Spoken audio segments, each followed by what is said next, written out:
Aujourd'hui, on va parler d'un sujet qui fait énormément de bruit en Catalogne. Hansi Flick est-il en train de perdre le contrôle du Barça? Oui, parce que ce qu'on voit en ce moment, ce n'est pas le grand FC Barcelone dominateur, c'est une équipe qui doute, une équipe qui tremble, et surtout un vestiaire sous tension. 2 défaites coup sur coup. D'abord l'Atlético Madrid. Un match qui fait très mal. Élimination quasi assurée en Coupe du Roi. Ensuite Gérone.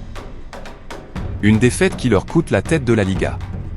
En quelques jours, le Barça est passé du statut de patron à celui d'équipe en crise. Et là, Hansi Flick a explosé. Au Metropolitano, à la mi-temps, il aurait passé un savon monumental à ses joueurs. Une vraie causerie musclée. Ton ferme. Regard noir. Message clair, ce n'est pas le Barça que je veux voir. Mais ce n'était pas fini. Le lendemain matin, nouvelle mise au point. Flick était encore plus furieux à son arrivée à Barcelone. Il a remis une couche. Il a pointé du doigt le manque d'intensité, le pressing trop faible, les erreurs de placement. Pour lui, le problème n'est pas le système, c'est l'attitude. Sauf que, attention.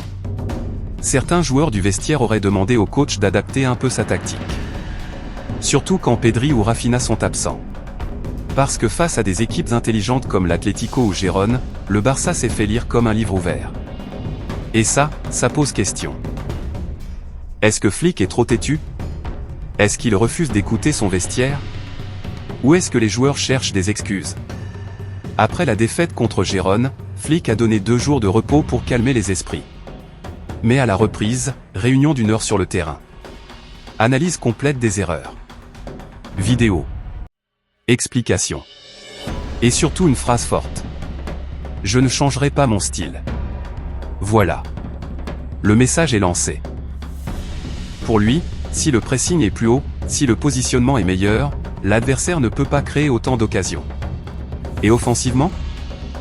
32 tirs sur les 2 derniers matchs, pour un seul but. C'est inefficace. C'est trop léger pour un club comme le Barça. Flick veut retrouver l'intensité de la saison dernière. Il veut du caractère.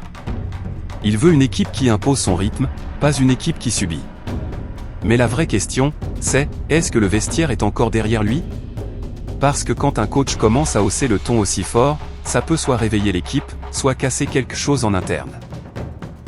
Côté infirmerie, petite bonne nouvelle, Pedri pourrait revenir quelques minutes contre le Levante. Son retour peut tout changer au milieu. Rashford, lui, reste incertain à cause de son genou, même s'il s'entraîne partiellement avec le groupe. Le prochain match sera très important. Pas seulement pour les points, mais pour l'ambiance. Si le Barça gagne avec la manière, Flick aura eu raison de rester ferme. Si ça continue à dérailler, là, on parlera peut-être d'une vraie crise. Une chose est sûre. En Catalogne, la pression est maximale. Les supporters commencent à douter. Les médias parlent déjà de tensions internes. Et Flick joue peut-être déjà une partie de sa crédibilité. Alors dites-moi. Flick a-t-il raison de rester fidèle à son style? Ou doit-il écouter davantage ses joueurs, parce qu'au Barça, quand ça va mal, ça va très vite. Et là, le feu commence sérieusement à prendre. Ballon de football. Merci d'avoir regardé la vidéo. Personne avec les mains jointes.